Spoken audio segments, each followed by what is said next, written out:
You're watching Destiny Church. Live your call, fulfill your destiny. Morning. Now, I'd like to know how many of you are joining us for the very first time. I would just like to welcome you personally kung nandito kayo and it's your first time yung bumisita po here at Destiny Church. Can you just wave at me so that I can just acknowledge you personally? Meron ba? First timers? Just wave. Yay! Praise God. Welcome.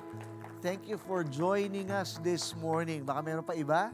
Ayan, meron kaming tokens or gifts for those of you that are joining us for the first time. Kaya kung first time ka, taas mo na kamay mo. Sayang naman yung ayan, nahiya kanina. Ayan, meron doon.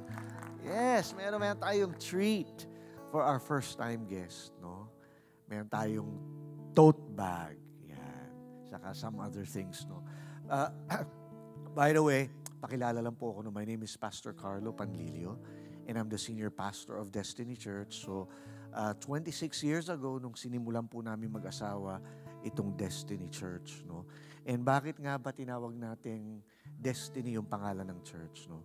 There's this amazing verse in Jeremiah chapter 29, verse 11. I want us to read this verse for a while. Sabi po dito ng Lord, "For I know the plans I have for you, declares the Lord. Plans to prosper you and not to harm you. Plans to give you a hope and a future." No? Napakaganda ng verse. Anong sinasabi ng Lord? Anong sinasabi ng Diyos? No, sa verse na yan para sa atin. Sabi niya, anak, may plano ako para sa iyo. And that is encouraging to know na yung buhay mo, buhay natin sa mundong ito, hindi pala isang pagkakamali, hindi isang aksidente. Na bago ka pa ipanganak, sabi ng Diyos diyan, I have a plan for you. No, na mula pa sa sinapupunan mo, nandun ka pa lang sa sinapupunan ng nanay mo, may plano ng maganda ang Diyos para sa iyo. Sabi ng Lord, plans to what? Prosper you, not to harm you. No, ganun po daw pala kabuti ang Diyos, no, na pag pinag-isipan niya tayo, pag pinagplanuhan niya ang buhay natin, ang plano niya ay what? Mapabuti tayo. No, sabi dito, plans to prosper, magkaroon tayo ng matiwasay, maginhawang buhay, hindi para saktan tayo. No, plans to give you a hope, bigyan tayo ng isang buhay na puno ng pag-asa and a future. In other words, meron kang magandang kinabukasan. Now, some of you are thinking, if God is good and He has great plans for me, then why is my life so messed up? Bakit parang nagkakagulo-gulo, nagkakaletse ang buhay ko? And it's because so many times it is because of what? Our own decisions, our wrong choices, sometimes our sin that gets us into that mess. But that never changes God's plan for us. And if we follow God's will, we will realize na napakaganda talaga ng plano ng Diyos para sa atin. No, that's why we call ourselves Destiny, because God has a destiny for you. Okay? Sabi mo nga sa katabi mo, may destiny ka. Okay? Parang hindi niya narinig. Parang hindi nag-sink in. Sabihin mo sa kanya, may destiny ka. Okay? Praise God. Let's pray.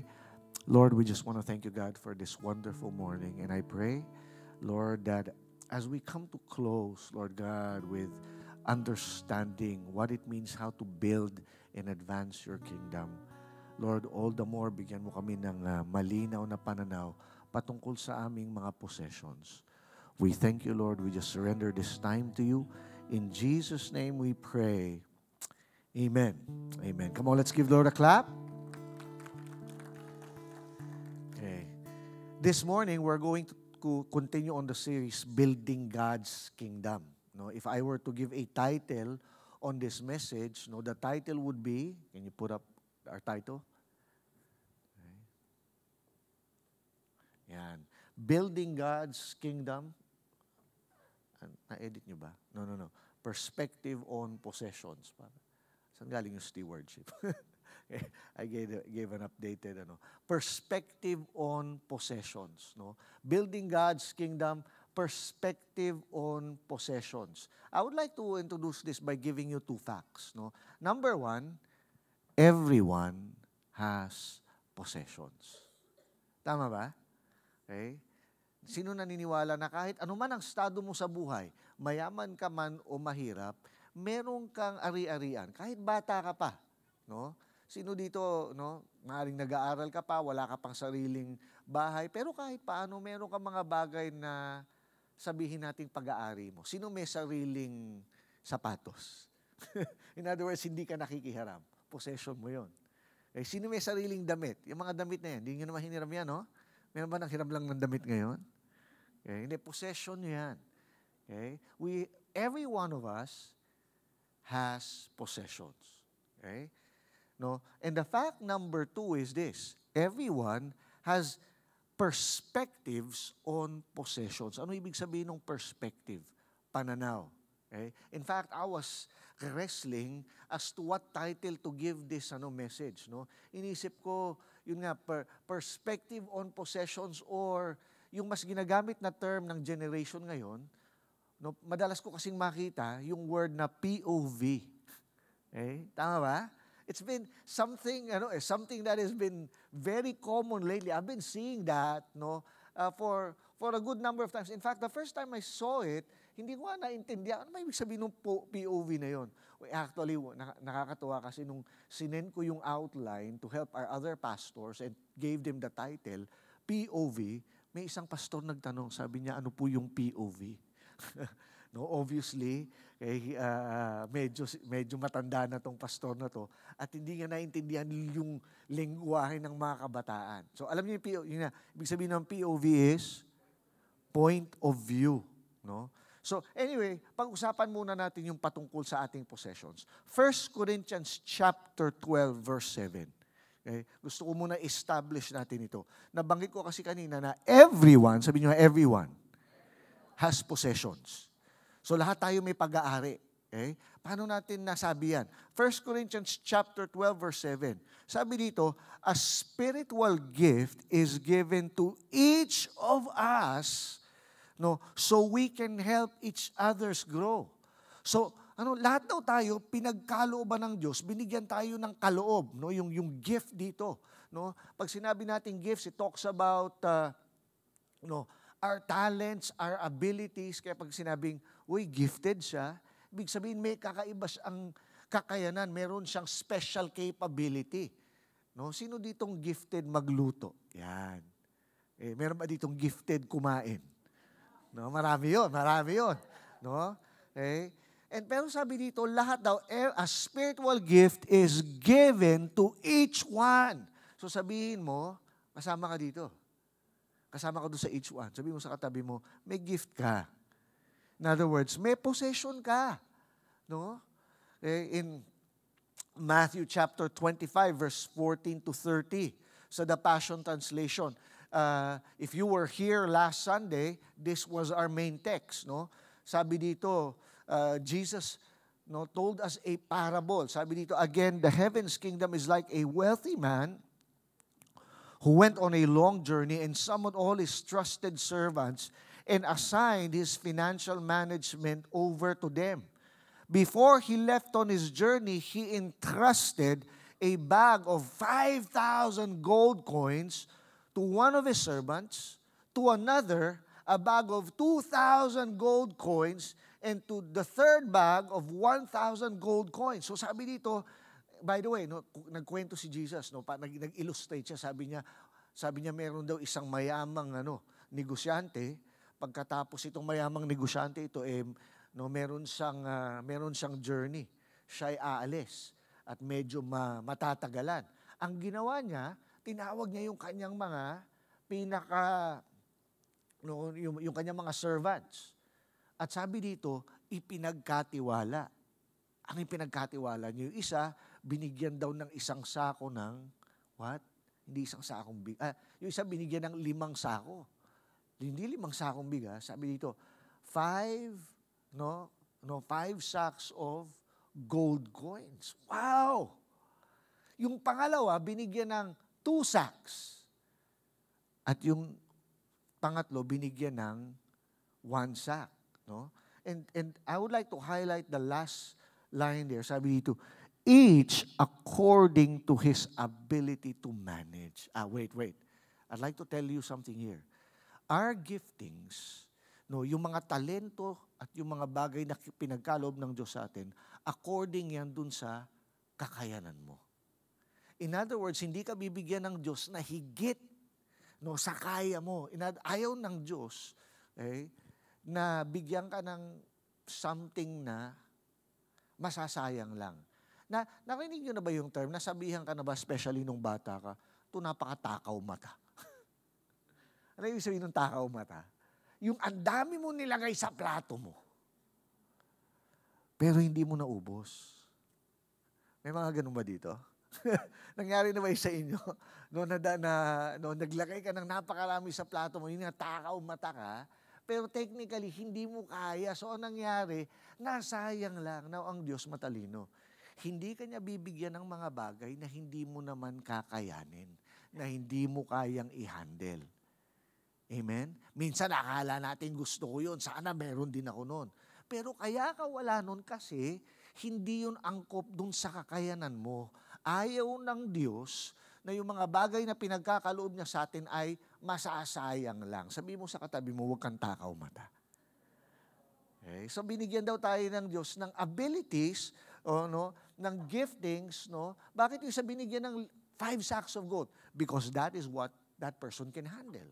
The other one was only given 2. Hindi dahil sa madamot yung master, because he saw that that is what that servant can handle. Yung isa naman binigyan ng 1 sack lang. Para isipin nyo, napaka-unfair naman. Yung isa 5, yung isa 2, yung isa lang. No. Okay? It was not unfair. No? The master was wise enough to give to them each according to their abilities to manage. Okay? In Romans chapter 12, verse 6, sabi dito, in His grace, God has given us different gifts for doing certain things well. So I believe by these 3 verses, established na. Every one of us has possessions. Now, I'd like to break down, what are those possessions? No? Sometimes when we think about possessions, we only think of it in terms of material things. No? Pero lahat nga tayo, mayroong mga kaloob, iba't ibang klaseng kaloob. No, at may purpose, bakit daw binigay ng Diyos sa atin yan? Number 1, sabi diyan, for doing certain things well, para may mga bagay na talagang magawa mo ng napakamaganda at napakabuti. Now, let's talk about what are these possessions, no? I would like to break it down in terms of 3-letter T's, no? The gift of time, sabi niyo nga time. Pangalawa, talents. And pangatlo, treasure. No, sabi niyo, time, talents, treasure. And obviously, I believe you would agree, every one of us here have all these things. Every one of us have a different measure of talents and treasure, but when it comes to time, all of us have time. Sabihin mo, you have time. Okay? And interestingly, kung meron sigurong bagay na pantay-pantay binigay ang Diyos, yan ang oras. Yan ang time. Bawat isang tao, merong 24 hours in a day. Meron ba dito 26 ang hours mo? Wow. O meron ba kulang? 15 hours ka lang. Hindi. Pansinin nyo, every one of us have been given time. No? That is part of God's gift to us. No, that is part of what you call our resources. No, you have time. But not only you have time, you also have talent. No? Yan yung tinutukoy dito sa mga una nating verses na binasa. Okay? Balikan ko lang ito, no? 1 Corinthians chapter 10 verse 31, sabi diyan, okay? Whatever you do, do it all for the glory of God. In other words, yung mga bagay na pinagkaloob daw ng Diyos sa atin, no, gamitin natin para sa ikakaluwalhati niya. Yung mga bagay na binigay sa iyo ng Diyos, wait, hindi lang para sa iyo yan. No? Gamitin mo daw ito para sa ikakaluwalhati ng Diyos. Now, some of you are thinking, Pastor, parang wala naman ako makitang talent sa sarili ko. No? Yung classmate ko, yung friend ko, magaling kumanta, magaling magpiano. No? Pero ako, wala naman ako nakikitang talent. Hey, I want you to understand this. Do you know that researchers have said that the average person, okay? In other words, you don't have to be an above average. If you were an ordinary, pag sinabi nating average, if you happen to be one of those and you see yourself na ordinaryong tao lang ako, here's some good news for you. The average person has about between 500 to 700 abilities. So wala kang karapatan no, na magsabi na wala akong talent o wala akong ability. Lahat pala ng tao on the average, kung sabihin natin ordinaryo ka lang. Yung iba nga sa inyo naniniwala, extraordinary kayo. Di ba? Pero kalimutan na natin yung extraordinary. No, ikaw na lang, na ordinaryong tao lang. Sabi dito, meron tayong between 500 to 700 abilities. Here's the problem. Many of this we don't even know. We haven't even realized. No? And each of those abilities, pag sinabi abilities, kakayanan. Meron kang, okay, may mga tao may pambihirang kakayanan. Katulad ng ano, no? May mga tao, may pambihira silang kakayanan na mag-repair ng kotse. Diba? Hindi lahat ng tao kayang mag-repair. O kahit hindi lang sabihin natin mag-repair ng kotse. No? Mag-repair ng nasirang electric pan. Now, some of you might think, hindi naman talento. Talento yun. No? Hindi lahat ng tao kayang gawin yun. No? Yung iba, hindi lang, now, ang maganda dito, hindi lang sila may capacity, yung iba yung talaga yung na-enjoy nila. Tama ba? Sinong may capacity ditong magkilay? Yung iba hindi marunong magkilay, kaya di ba? Yung mga kababaihan, nagbabayad ka pa nga para kilayan ka. Kasi hindi lahat magaling magkilay. Capacity yun, ability yun. No? Sino magaling yun nga? Sabi ko kanina, may tao magaling magluto, may magaling mag-drawing, may magaling kumanta, may magaling sumayaw. No, lahat yan, iba-ibang klaseng talent. Merong magaling sa math, may magaling mag-English, may magaling, no? May magaling sa Filipino. Lahat yan ay talents. Lahat yan ay abilities, no? Okay. Those are just some of the talents that God has given us. And sabi nga dito, kung iisipin lang natin, bawat isang tao, mayroon daw between 500 to 700. Ang problema, marami dyan, hindi nga natin nadidiscover. That's why, well, we mentioned this last time, no? One of the best things that you can do for your life is try to discover those talents, those abilities by what? No? Examining and experimenting. May mga bagay na sadyang kailangan mong tuklasin. May mga bagay na sadyang kailangan mong subukan. No? Para daw yung paghahanap ng damit. No? Sabi nga, sino na dito nakakita ka ng damit, suot ng mannequin? No? And you're passing by and you see this mannequin, ganda nung damit sa kanya. Sabi mo, bibiling ko yan. Nung sinuot mo, pangit sa'yo. Now, what's the problem? Hindi ibig sabihin, pangit ka. Ibig sabihin, meron lang talagang mga damit na binabagayan ng mga tao. In fact, minsan nga, hindi yung cut eh. No? Alam nyo ba na pati kulay, di ba? May mga kulay na babagay sa'yo. May mga kulay na magmumukha kang patay. Right? No, so kailangan mo, paano malaman yung tama sa'yo? Minsan kailangan mong i-examine. Right? Oh, by the way, no, dun sa mga estudyante, no, yun yung isang, sometimes we don't like tests, we don't like exams. But exams tells you what you are naturally good at. Right? And sometimes we hate it because we keep on failing on certain subjects. But then again, there are subjects that it comes so naturally for you. Right? And it helps you, what? It helps you on God's plan for your life. Okay? No, growing up in elementary and high school, I was never good in math. And how I wish I was good at it, but then that helped me realize, no, what I was going to take in the future.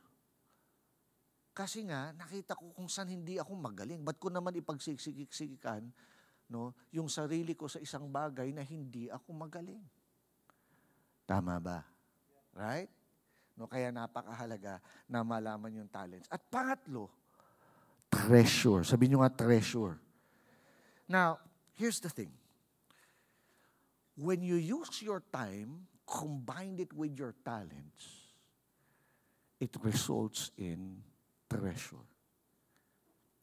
What do I mean by that? No? Paano tayo nagkakapera? Nagtatrabaho tayo. Ibig sabihin, pag nagtatrabaho ka, may dalawa kang ginagamit. No? Pag nagtatrabaho ka, nagbibigay ka ng oras. Meron ba ditong trabaho hindi kailangan ng oras? Sabihin nyo sa akin yung gusto kong mag-apply. Hindi. Lahat ng trabaho, nag-i-involve yan ng time. Sabihin nyo, time. Hey, it involves time. When you use your time, no, and align it with your talents, it results in treasure. Okay? There's a verse in the Bible, Deuteronomy chapter 8, verse 18. Okay? Deuteronomy chapter 8, verse 18, sabi dito, remember the Lord your God, for it is He who gives you the ability to produce wealth. Wow. No, that gives us, no, a right foundation on how we look at our time, our talents, and our treasure. It is God who gives us. In other words, our wealth is a result. This is not our own. It's basically everything is coming from God Himself. No? Remember your God, it is He who gives, alam na natin yun, binasa natin kanina, it is God who gives you the ability. Are you there? Tama ba? Andiyan ba kayo? Ay, pambihira, iba sa inyo, mayroon talagang pambihirang ability na, no? Matulog kahit saan. So, huwag niyo munang gamitin yung ability na yun. Hindi kayo kikita dyan. No? Hindi kayo babayaran. Pakinggan nyo to, maganda to. No? So sabi rito ng Lord, no? Remember the Lord your God, for it is He who gives you the ability to produce wealth. Okay? Praise God, because God has gifted us with certain things. Ano sabi kanina sa Corinthians? We are given gifts for doing certain things well. Yun nga, may mga bagay na sadyang magaling ka. At dahil magaling ka doon, no? Pag ginamit mo yan, pag nagtrabaho ka sa isang bagay na magaling ka, guess what? Yan din yung magbibigay sa iyo ng kayamanan. No, posible kaya na kaya minsan ang tao hindi umaasenso kasi hindi nila ginagamit yung mga kaloob ng Diyos sa kanila sa tamang pamamaraan. In other words, nasasayang. Kaya nga nagalit yung master dun sa parable of the talents, because the man did not use what was entrusted to him. He buried it. No, and the master hated that. The master was angry about that. Okay? So those are the possessions. Time, sabi nyo nga time. Talent. Treasure. Okay? And pansinin nyo, lahat ng mga bagay na yan,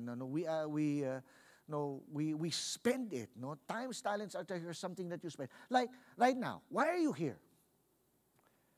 Okay? Because I think the reason you're here, you deem this time, no, you deem this event as something worthy of your time. Now, some people are not here because they see other things more important than coming to church and encountering God, unfortunately. Okay? So they spend their time elsewhere. No, pansinin mo, yung oras mo, igugugol mo sa mga bagay na mahalaga sa'yo. Kaya siguro may mga tao hindi nag-church kasi nga, ayaw man nila aminin, pero hindi na mahalaga ang Diyos sa kanila. Hello? Okay? Itong pagpunta natin dito ay isang proof ng pagpapahalaga, no, that God is worthy of our time. Anyway, No, let's now go to perspective. Sabi nyo nga, perspective. Ano yung perspective? Let me define perspective for you. This was just, I just got this from the dictionary. Perspective means a particular attitude toward, a particular attitude toward or a way of regarding something. In other words, when you talk about perspective, ito yung tinatawag nating outlook, sa Tagalog, pananaw.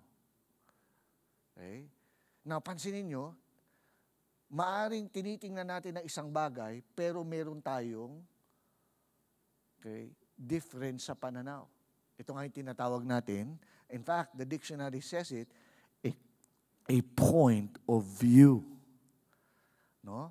People might have different points of view. And I want you to understand how important perspective is. Okay? That Jesus himself talked about this. No? He talks about how critical, how important, it is to have what you call a healthy perspective, yung tamang pananaw. In Matthew chapter 6, verses 22 to 23, Jesus says this. Sabi niya, your eye is like a lamp that provides light for your body. Yung mga mata daw natin. Now, anong ginagawa ng mata? Ano primary use ng mata? Yung mata natin, yan yung nakikita. Mahalaga daw kung ano yung nakikita mo. Yun nga yun. Now, yung iba sa inyo nandito sa kanan ko. Okay? Iba yung perspective nyo dahil nandiyan kayo sa kanan. Meron din naman nandun sa kaliwa. Iba yung perspective. Iba rin yung perspective o yung pananaw, yung nakikita nung nasa gitna. Tama? So, now, sinasabi dito ni Jesus na yung mga mata natin, yan yung nagbibigay sa atin ng perspective, how you look at things. Your eye is how you see. Sabi, your eye is like a lamp that provides light for your body. When your eye is healthy, your whole body is filled with light. But when your eye is unhealthy, in other words, if you have a wrong perspective, kung meron ka daw maling pananaw sa mga bagay-bagay, sabi dito, your body, your life will be filled with darkness. And if that light, if the light you think you have is actually darkness, how deep is that darkness? Now, here's the problem. Pag yung pananaw mo, akala mo, maaring okay, ito yung katotohanan. Pero pag yung pananaw mo ay mali patungkol dun sa yung katotohanan hindi nagbabago eh. Right? Tama ba? Truth is absolute. Truth is non-negotiable. But here's the problem of this generation. We are now negotiating with truth. We have what we call our own version of truth. No, there is no such version of truth. There is only one truth. And here's the problem. When people think that their version of truth, let's say yung version of truth nila ay mali, and they believe in that, how great is that darkness? In other words, ito yung ibig sabihin ng naloko ka. Kasi grabe, sa mundo natin, ang daming scammer. At ang dami naman sa scam kasi akala mo, ba't ka naka-scam? Ba't ka naluloko? Kasi yung akala mo, yun tama. Pinapalabas ng scammer na totoo. Kahapon, nakatanggap ako ng text message. Meron daw akong violation sa LTO at kailangan ko daw magbayad nung violation na yon. Kasi nga uso yung tinatawag ngayon sa pag nagda-drive ka yung no contact apprehension, hindi ka na kailangang parahin ng pulis. Pwede na yon, no contact apprehension. Nakatanggap ako, pagtingin ko palang sabi kong tatalino talaga ng mga scammer na to. Kasi alam mo talaga na scammer, pero yung mga tao na hindi alam yung totoo, magbabayad ka ngayon. Akala mo talaga may violation ka. Sabi dito ni Jesus, if the light you think you have is actually darkness, how deep is that darkness? Okay? Let's talk more about perspective. What are what you call perspective principles? Number 1, bakit mahalaga yung pananaw? Number 1, how we view things determine how we do things. Wait, did you just get that? How we view things determine how we do things. Yung pananaw mo sa mga bagay-bagay, yun ang ikikilos mo, yung behavior mo. In other words, yung pananaw ang magdidikta ng conduct mo, ng behavior mo. No? And we know that, no, with the parable of the talents that we talked about last week. The last guy buried his talent because he had a wrong view, a wrong perspective on his master. Sabi niya, I was afraid. No, I believe you are a man who was a hard man, and so I was afraid. Okay? Now, if his perspective were true, then the other two might, no, or the other two should have also had the same perspective. Pero hindi. Siya lang yung kumilos ng ganon.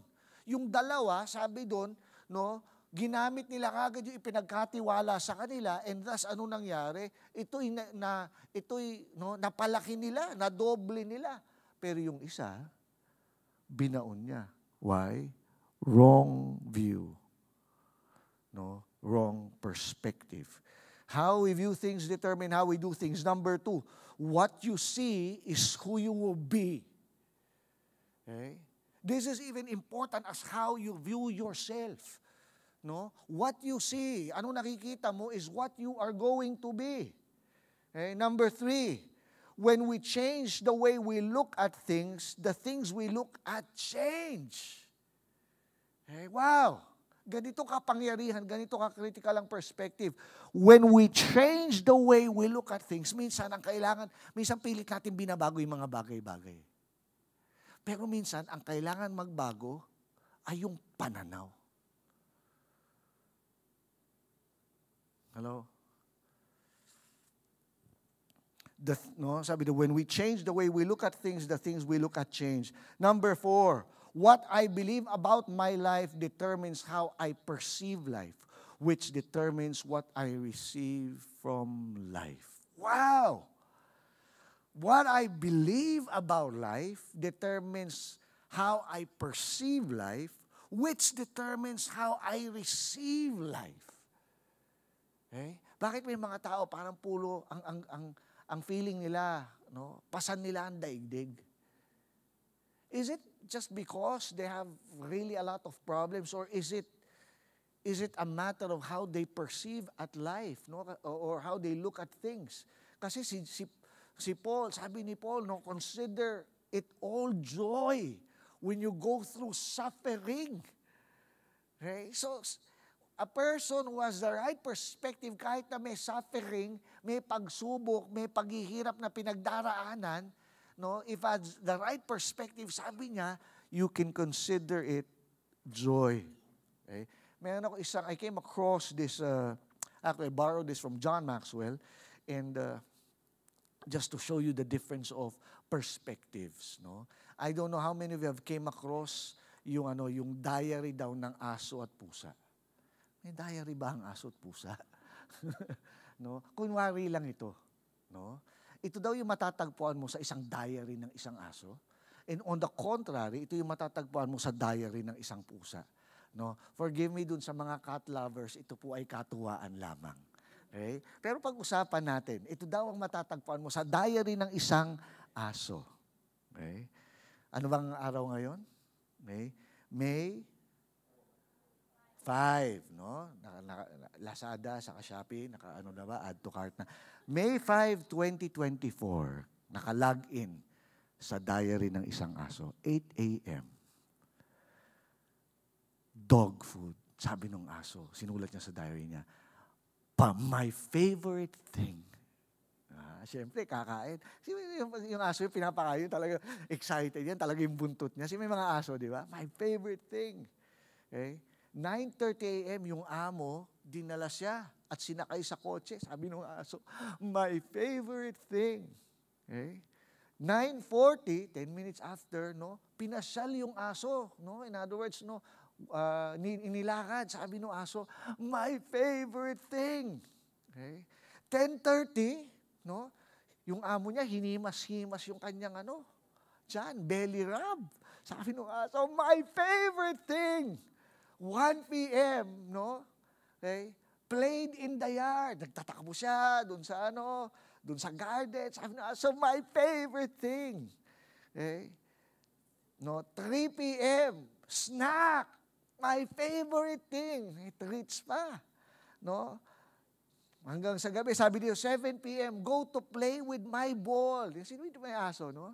Paborito talaga na aso namin yun. Talagang pag binato mo yung bola niya, talaga excited, habulin yun. My favorite thing. 8 p.m., watch TV with my humans. My favorite thing. 11 p.m., sleeping on my bed. My favorite thing. Yan, gabi. No? Bakit ganyan yung aso? Puro lahat na lang favorite niya. Basahin natin yung diary ng pusa. Ang diary ng pusa. Day 983 of my captivity.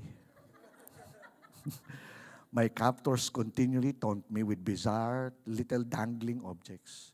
They dine lavishly on fresh meat, while the other inmates and I are fed hash or some sort of dry nuggets.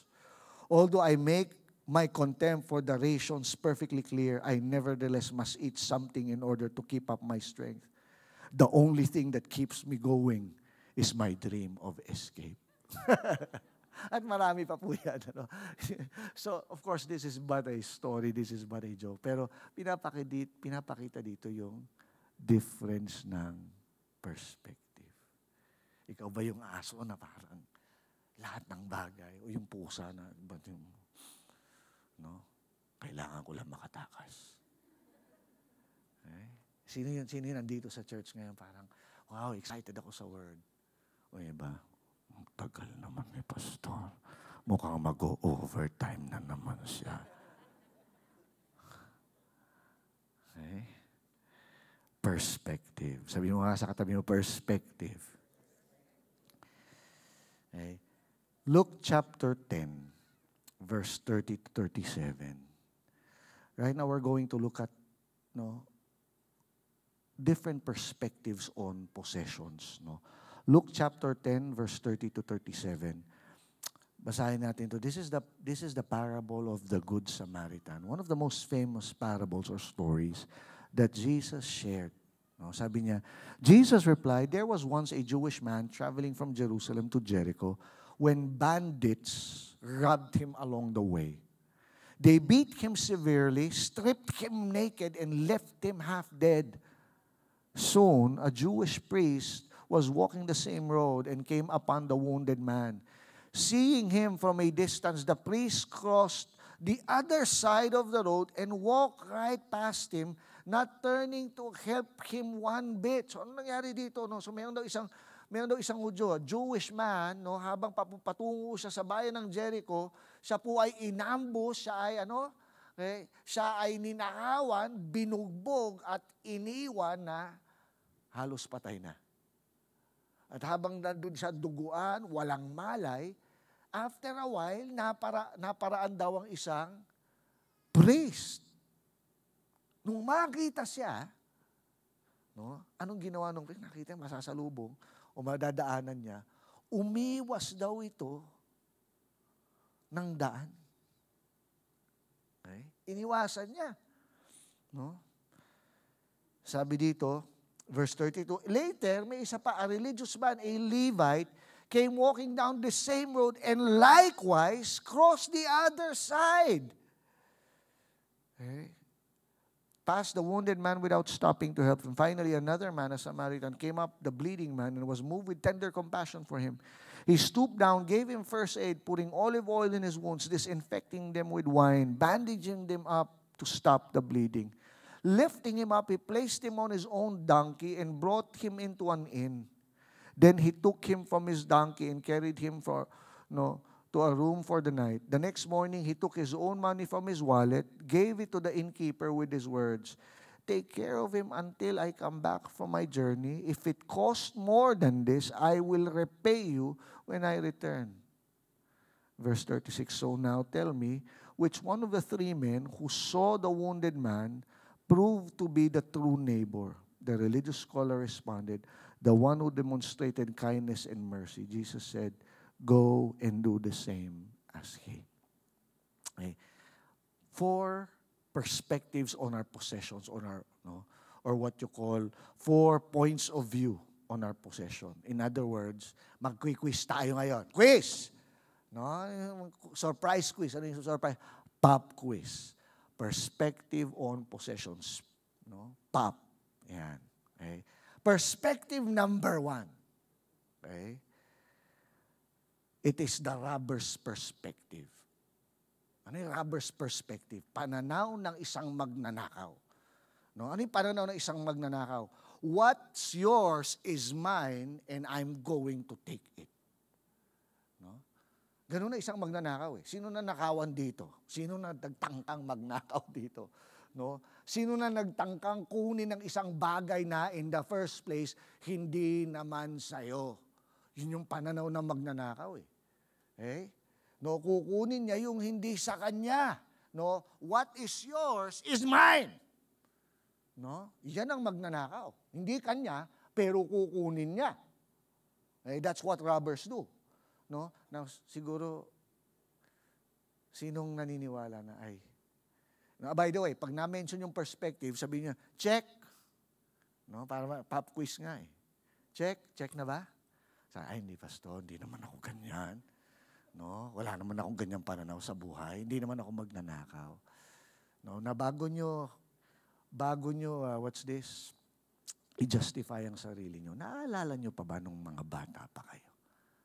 Pag sinabi kong bata, yung panahon ng kayo ay toddlers. Ito yung mga age ng between 2, 3, 4. No? Pansinin, panoorin nyo lang yung mga pamangkin, mga anak nyo na ganong edad. Okay? Paano sila umasta? Okay? Para sa isang toddler, no, lahat ng makita nila, kanila. Tama ba? Pag nakita niya sa kanyang kalaro, sabi niya, if I like it, it's mine. Eh, ganun ang bata eh. No? Ganun ang musmus eh. Pag gusto ko, akin yan. No? If I can take it away from you, it's mine. If I say it's mine, it's mine. Okay? Pag binitawan mo yan, akin yan. No? Eh, pag nagsawa ka na, akin yan. Okay? Pag nasira, sa'yo na. Ganun yung bata, lahat tayo mayroong tendency. Parang innate pa sa ating nature yung selfishness eh. No? That, okay? The things that we don't know, we don't own, we think of it as ours. But sige, I'll give it to you. Siguro hindi ka naman nagano. Sino nag-mature ng konti? Sino hindi na, no? Pero minsan nandun pa rin eh. Parang, meron siya. Gusto ko rin nun. Kukunin ko. Although, dahil nga alam mo na mali, medyo natetame mo na yung puso mo. Okay? That's perspective number 1. Perspective number 2. What is mine is mine. And I'm going to keep it. Okay? Yung next na pananaw o perspective or point of view is, what is mine is mine. Total, akin naman eh. Dahil akin, karapatan ko angkinin. Dahil akin. Pwede, di ba? Pwede. Okay? No, yung sapatos mo, that's yours. And because it's yours, I'm gonna keep it. You're gonna keep it, right? No? Okay. But sometimes there is something wrong with this perspective, no? Narinig ko tong kwentong ito and I realized that I had some similarity with this kind of experience, no? One day, let me just revise the story because it happened to me in a very similar way. Sino ditong mahilig sa potato corner? Diba? Alam niyo ba that potato corner is one of the best successful businesses in the Philippines. Yung potato corner, sulputan yan kahit saan. Pati sa Estados Unidos. By the way, local po yan. No, hanggang sa US, may mga potato corner, may nag-franchise ng potato corner. Galing. hindi lang kasi magaling talaga na mga sarap. Tama ba? Sino mahilig sa, potato corner or French fries? Yan. Tama, French fries. One time, isa sa mga anak ko, hindi ko makalimutan kung si Sam ba o si Catherine, nung bata pa si Sam, or baka si Catherine nagpabili sa akin ng potato corner. Bumili ako, binilang ko siya. French fries, binigay ko sa kanya. No? Pagkalapag doon sa lamesa, kumakain siya, bigla akong kumuha. Ang kakaunti lang naman. Pagkuha ko, bigla niyang kinuha. Sabi niya, akin to, Dad.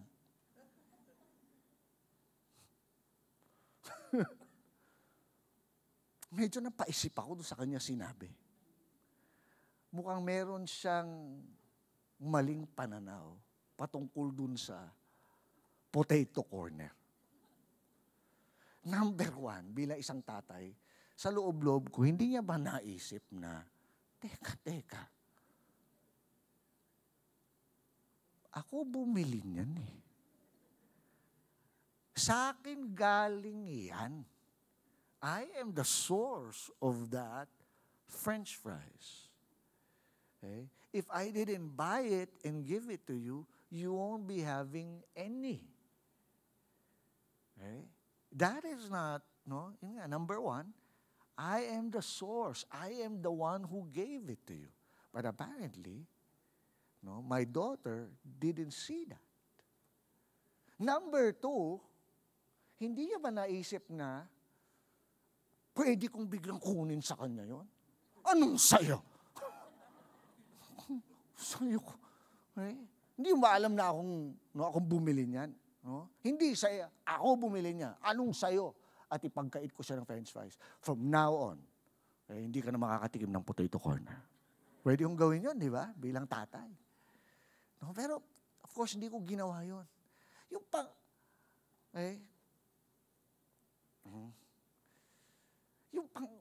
Yung isang sumagi sa isip ko, hindi lang sa gusto kong kunin, kung ibaon kaya kita sa French fries. Joke lang.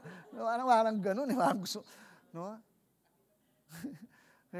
Bilang mo ng French fries, potato corner, kaya kong bumili isang sako, ilunudin kaya kita. Wala ka ibang kakainin kundi potato corner. Di ba? Pwede. No? Pero ang di niya naintindihan is kaya lang ako kumuha. Number one, hindi naman sa kailangan ko yun eh. In fact, pwede akong bumili ng sarili ko. Tama? Pwede ko ibigay sa kanya yun. Sa akin nga galing in the first place eh. Pwede kong kunin sa kanya, pwede kong ginawa. In fact, the reason na kumuha ko ng konti is because of this. I simply want to share it with my daughter, with my son. No? And sometimes, the problem is, yung mga bagay na binibigay sa atin ng Diyos, akala natin, atin. Nakalimutan natin na, si God yung nagbigay, siya nagbigay ng talent mo, siya nagbigay ng time mo, and kaya ka umaasenso, kaya ka may pera, is dahil kaloob niya din. Pero yun nga, marami is, merong perspective na what is mine, is mine. Akin ito eh. Ba't mo kukunin? No, mali. Okay. In fact, there's a verse in Proverbs chapter 11, verse 24. Now, why does God want us to give? Because He wants us to be blessed. Sabi dito, one person gives freely and yet gains even more. Another withholds unduly but comes to poverty. Wow. Greed, no? Yung pagiging makasarili leads to poverty. Verse 25, a generous person will prosper. Whoever refreshes others will be refreshed. Kaya pag ang sarap tumulong eh. No, apparently, bakit yung dalawa, sabi doon, una yung Levite, nung nakita niya naduguan, no? Anong ginawa niya? Iniwasan niya. Bakit? Naniniwala siya na yun nga, no? Oras ko to. No? Alam niya, pag dinapitan niya, tinulungan niya, kailangan niya maglabas ng, ba't ako magbibigay? Pera ko to eh. Akin to eh. Pinaghirapan ko to eh. So anong ginawa? Umiwas. No? Anong tawag dito? Ano man term sa patay mali siya ba yun? Parang hindi mo nakita. Nagpikit mata. No? Which leads to, a higher perspective. Perspective number 3. What is mine is yours, and I'm going to give it. The Samaritan's perspective. Yung unang dalawa, yun nga eh. No? Isang religious, isang priest pa nga, manggagawa sa simbahan, iniwasan. Pero sa lahat ng hindi iniasahan yung Samaritan, nung sabi dito, nung napadaan siya, anong ginawa niya?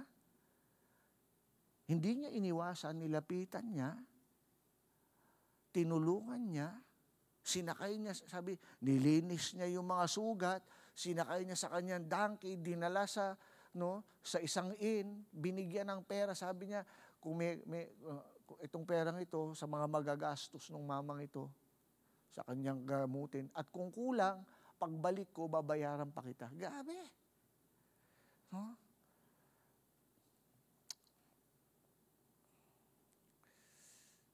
There are certain questions that maybe we need to ask, why did the other two decided to go the other way? Because, by the way, can somebody come up, no? Worship team come up.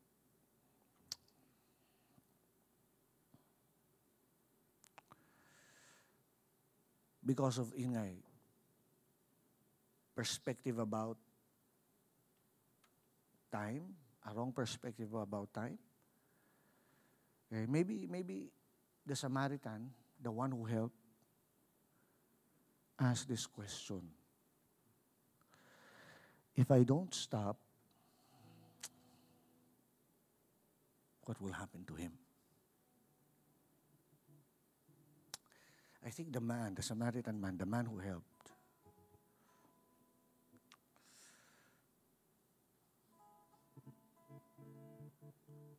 the reason he stopped because nagtanong siya eh. Sabi ko, hindi ko hihintuan to. Ano mangyayari sa kanya? Tanong ko sa inyo, ano mangyayari sa kanya kung hindi huminto? Ano mangyayari? Most likely, sabi doon, binugbog, they left him half dead. In other words, hindi niya na kayang tulungan sarili niya.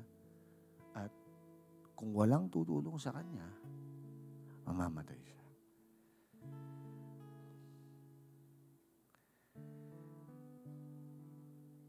And sometimes we think that, we try to think the other way. Hindi, meron naman siguro ibang tutulong. But yun nga, I want you to ask, actually, I had to ask, if I don't help, what's gonna happen? Every time you see somebody in need, I think it would be good to ask ourselves, if I don't help, what's going to happen?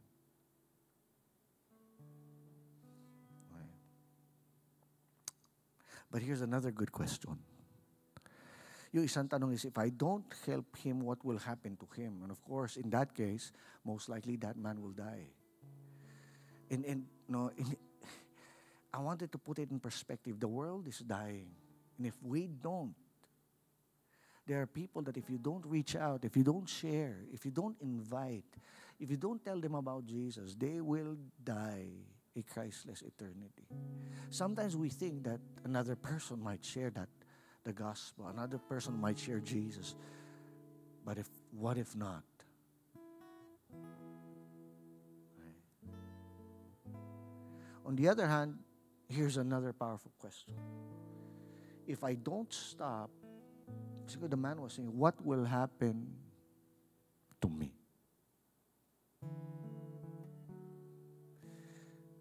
ibig sabihin ng tanong na, if I don't stop, what will happen to me? Okay, check this out. If at that moment, the man probably thought to himself, kung hindi ko tutulungan ito, hindi lang ano mangyayari sa kanya, ano mangyayari sa akin? Alam niyo mangyayari sa akin? Okay. And honestly, I've realized that so many times, no, I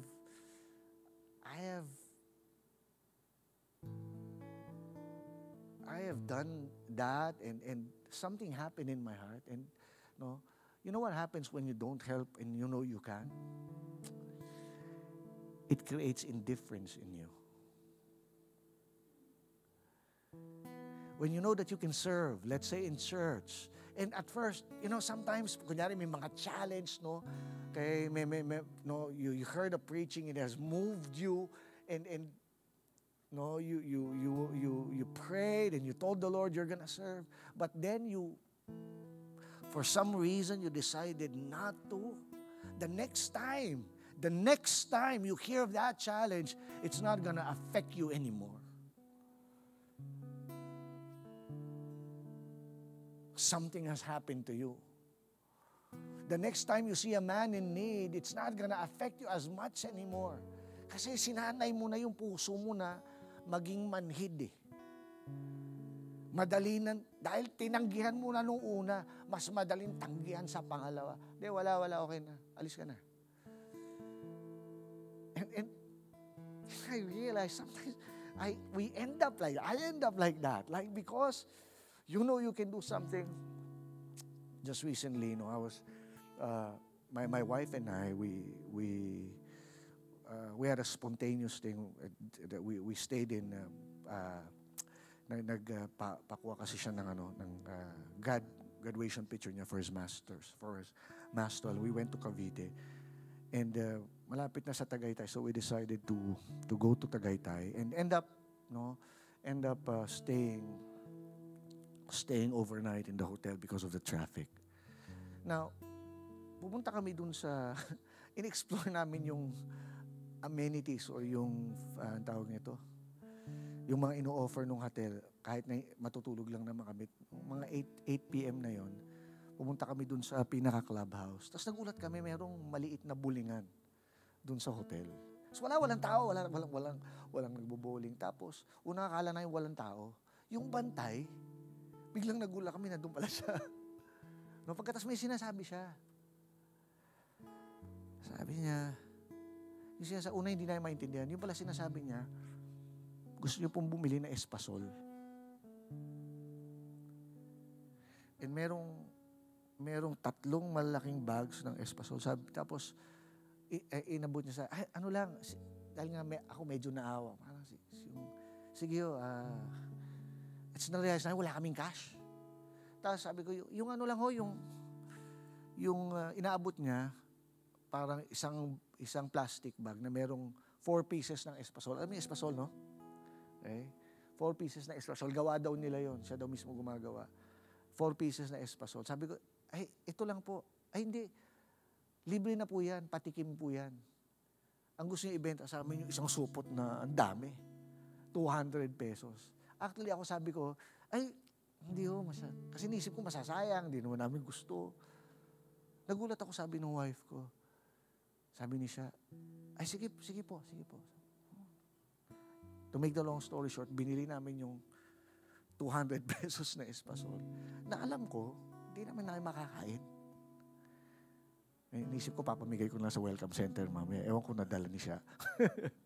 So, baka may espasol mamaya. Kasi ang dami.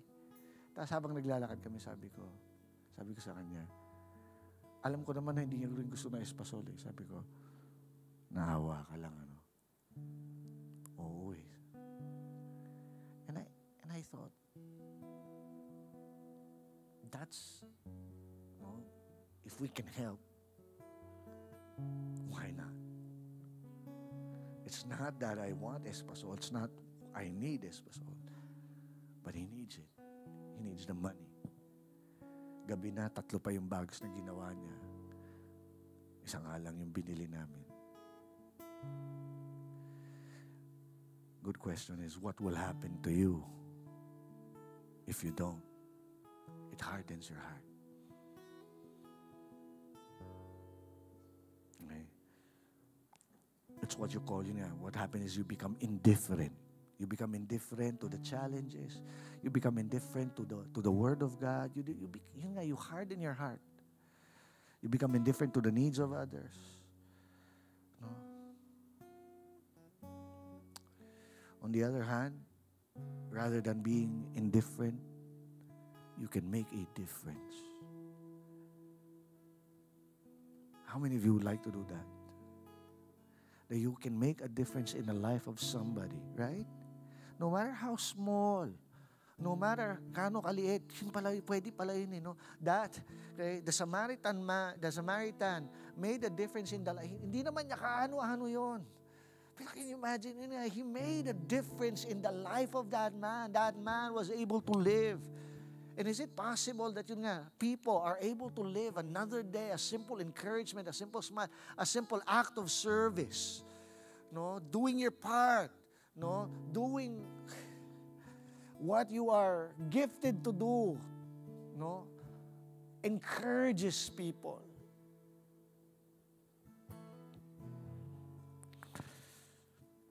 Which leads me to my last perspective. Perspective number 4, what is mine is not mine. And I'm going to manage it. That's what you call stewardship. Stewardship is rooted in scriptures. It is recognizing we as individuals are not owners of our lives, but rather stewards or managers. Stewardship, quite simply, is recognizing that everything we have and everything we are is a gift from God, and being grateful and generous with those gifts. In Psalm 24, verse 1, I want you to see this perspective. The earth is the Lord's and everything in it. The world and all its people belong to Him. The earth is the Lord's. By the way, bago meron pedal up event sa UP Diliman. Tapos kahapon nagpunta ako doon. Bike event 'yon. Nagtingin-tingin ako ng mabibili. Tapos mayroon ako nakita magandang shirt. Gusto kong bilhin, mamaya babalikan ko. Gusto kong bilhin. Meron bang pwedeng magbigay sa akin ng 1,000? Bibiling ko lang yung t-shirt. 1,000? Anyone? Meron ba? 1,000. Uy. Praise God. Thank you, bro. Praise God. Sino ba yung pakabait ng taong yun? Bibili akong t-shirt, binigyan ng 1,000. Well, sabihin ko sa inyo yung totoo. Alam niyo ba, napaka-generous niya ba? Napakatulungin sa pastor. Sabi, nag-iisip ba sa inyo, ba't di ko nga ginawa yun? Ba't di ko tinulungan si pastor? Gusto niyang bumili ng t-shirt. Ang totoo niyan, kanina bago mag-start yung service, nilapitan ko siya. Sabi ko, bro, itong 1,000 na to, hawakan mo. Pag nangailangan ako 1,000, lumapit ka, bigay mo sa akin ulit. Alam niyo ba't niya binigay? Hindi sa kanya. Sa akin naman talaga. Hindi siya nag-atubili. Nagdalawang isip ka ba, bro? Hindi, Naisip mo ba na sa... Actually, medyo kinabahan ako, nagtatanong ako, hindi pa siya lumalapit Kala ko nagbago siya ng isip Pero hindi, alam niya. Alam niya, hindi sa kanya. Kaya maluwag naman sa puso mo na binigay mo sa akin, Tama, maluwag sa puso niya. Bakit? Hindi sa kanya. Alam niyo ba tayo nahihirapan minsan? Ibigay yung talents, yung time, yung treasure. Akala mo sa iyo Pero pag alam mo na kay Lord pala all throughout, hindi mahirap mag-serve. Hindi mahirap ibigay ang talents. Hindi mahirap ibigay ang time. Hindi mahirap ibigay ang treasure. I'll end with this verse. Romans chapter 12. Can you flash the verse? Sabi dyan, beloved friends, what should be our proper response to God's marvelous mercies? si Paul is now coming to the conclusion. No? Pansin Romans chapter 12 na to. Romans chapter 1 to 11, he was talking about how much God has lavished His love, His goodness. Yun nga, pinakita niya how Jesus Christ was given to die for you. You don't deserve it. He sacrificed His life. And now, Paul was, sabi niya, after all this, after I've shown you how much God loves you, He has extended His mercy, His grace, His patience unto you. Sabi ni Paul, no? Sabi niya, what should be our proper response to God's marvelous mercies? What? And Paul says, to surrender yourselves to God, to be His sacred, living sacrifice. In other words, for our lives to be offered to God. Lord, everything is yours. Lord, you even deserve more. You are worthy. You are worthy. God is worthy of your life. He is worthy of your talents. He is worthy of your time. And He is worthy of your treasure. Let's pray. Let's pray. Can we all stand?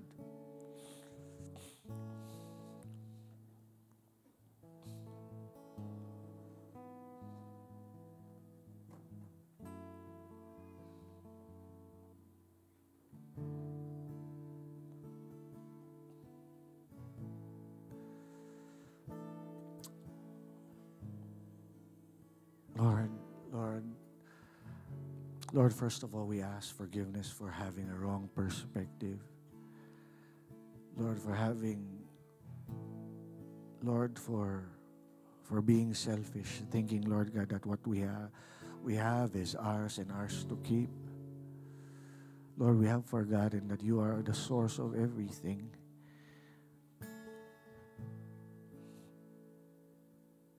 Lord, that everything is yours, Lord God.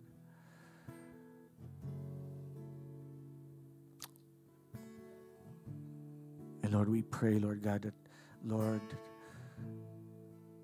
we will have that right perspective of giving our lives, our time, our treasure to help others generously. Lord, that we are just stewards, Lord, of what you have given us.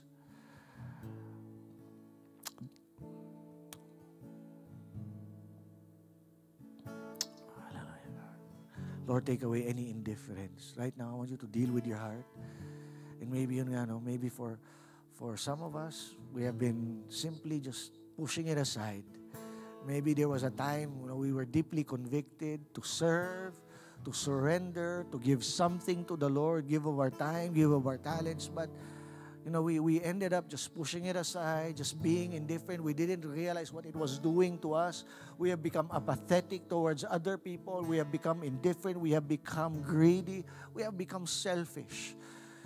But right now, let's just ask the Lord to just change our hearts and change our minds, to soften our hearts once again, for us to be broken again for other people, for us to see sheep without a shepherd. Lord, I pray that we will have compassion, just like the Samaritan, Lord. Just like the Samaritan who had compassion, Lord God, Lord, on the wounded and the needy, Lord. In the name of Jesus, Lord, we pray that we will see people, Lord God, as you see them, Lord. As sheep without shepherd, Lord God, Lord, of people needing to hear about Jesus, His love. Lord, needing, Lord God, your grace, Lord. Lord, we respond, Lord God, to the needs of the church, Lord, that is in need of our talents, of our services, Lord God. Lord, you are worthy. You are worthy, God. You are worthy, Lord. Let our lives be spent for you, Lord God. Lord, go ahead, just right now, just surrender your heart, surrender to the Lord. Ask the Lord to break, to soften your heart, to have a heart of compassion. Hallelujah, God. Hallelujah. Just worship the Lord. Worthy is the Lord. Worthy, you are. Worthy is the Lord.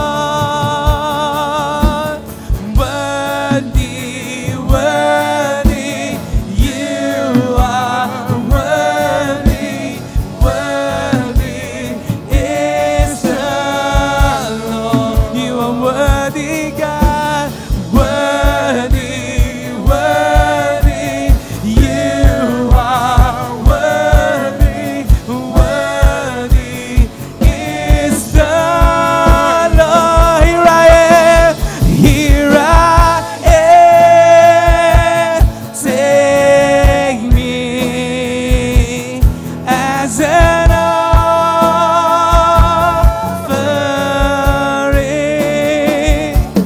Here I am, giving every heartbeat for your glory. And here I am, take me as an offering.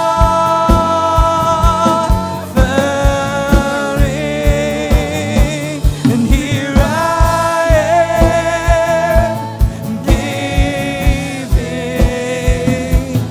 every heartbeat for your glory.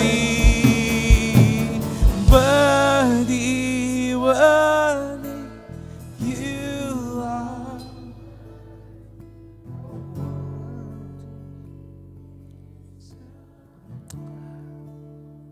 God is worthy of our time. God is worthy of our talents. God is worthy of your treasures. In other words, God is worthy of your life. If there's something worth spending your whole life to, Jesus is worthy, giving our life to Him. You know why? Because 2,000 years ago, He did just the same for you. In John chapter 3, verse 16, sabi po doon, for God so loved the world that He gave His only begotten Son, that whosoever believes in Him will not perish but have everlasting life. Gayon na lamang yung pag-ibig ng Diyos para sa iyo, para sa atin. Ngayon nga sarili niyang anak. God so loved the world that He gave His life. That whosoever believes in Him. First of all, I'd like to just send out this challenge once again. Some of you are here for the very first time, some second, third time. But if you have not given your life to the Lord, Jesus gave His life for you. I believe it is just fitting, nararapat lang to give your life back to Him. If you want to give your life to Jesus, I would like to pray for you. Sabi, whosoever believes. If you would like to take this moment right now to believe in Jesus, to trust. I remember, when I was a first-year college studying in UP, somebody told me about Jesus. And that was the first time nakilala ko talaga si Jesus. I had religion before, nagsisimba na ako, pero na-realize ko hindi ko kilala si Jesus. Ang pagkakilala ko lang religion. But I remember, somebody telling me about Jesus, and for the first time, nalinawan ako. And that day, I asked Jesus to come into my heart. And I trusted Him. Nung sabi sa Bible, Jesus is knocking at the door of your hearts. If anyone opens the door, Jesus would like to come in. If you want Jesus to come into your heart right now, if you want to trust in Him and believe in Him, I would like to pray for you. If that is you, I want you to just simply raise your hand and we're just going to be praying together. At the count of 3, if you want to invite Jesus into your heart, you want to surrender, give your life to Him for the very first time, just raise your hand right now. Yes, praise God. Praise God. Let's give a clap to the Lord. Anyone else? Baka meron pa iba. You want to give your life to Jesus. Amen. Can we just all bow down our heads, close our eyes? Those of you that raise your hand, please pray with me this prayer. Pray it aloud. Let's pray. Lord Jesus. Lord Jesus. Sige, just repeat after me. Lord Jesus. Lord Jesus. Today, Lord. Today, Lord. Sinusuko ko po ang buhay ko sa inyo. Sinusuko ko po ang buhay ko sa inyo. Thank you for loving me. For loving me. Thank you for dying for me on the cross. For dying for me. And this day, And this day, I repent of all my sins. repent of all my sins. I believe in you. Believe in you. I trust in you. Trust in you. I invite you. I invite you. Come into my heart. Come into my heart. Come into my life. My life. Be my Lord My Lord. and my Savior. Savior. Starting today, Starting today, I will follow you will follow you all the days of my life. the days of my life. In Jesus' name, In Jesus' name. amen. Lord, to all those who pray that simple prayer, touch them right now. Holy Spirit, move in their lives.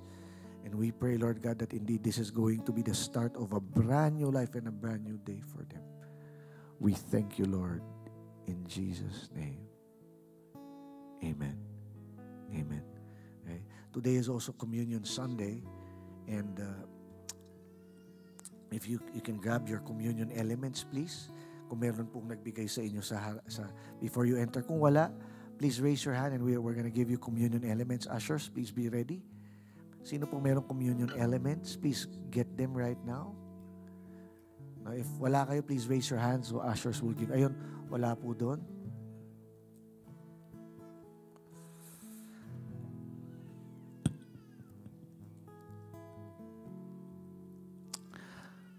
Remember, no, you can get the bread, a small piece of bread. Sabi doon, the night that Jesus was betrayed, He took bread. No? He gave thanks and said, "This is my body. I'm giving it to you." The greatest act of love is when Jesus gave His body, His life for us on the cross. This is my body. No, this doesn't become the body of Jesus. It is just but a symbol. Nung ginawa ni Jesus, sasabi niya, buhay ko, binibigay ko sa inyo. Okay? And we remember that today. Na yun nga, anong response natin? Lord, kami rin, this is our body. We want to offer it to you. As we eat that bread, let us also remind ourselves that this life of ours is to be given to Him. Let's eat the bread right now.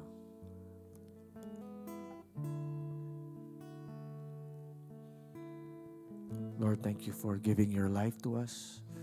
We remember, Lord, what you have done for us. May it be a constant reminder, Lord, of your love, of your sacrifice, that we will also do the same for you, for people that are in need, Lord God, to give our lives away, Lord God, for your body.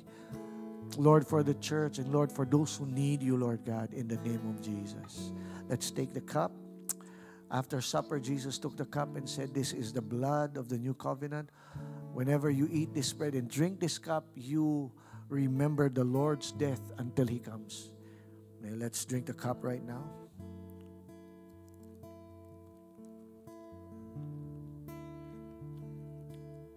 Lord, we thank you for what you have done for us, for pouring out your blood for us on the cross. And Lord, we indeed remember. We remember you, and we are excited for your coming back. We thank you, Lord. In Jesus' name we pray. Amen. Amen. Let's give a clap to the Lord. Praise God.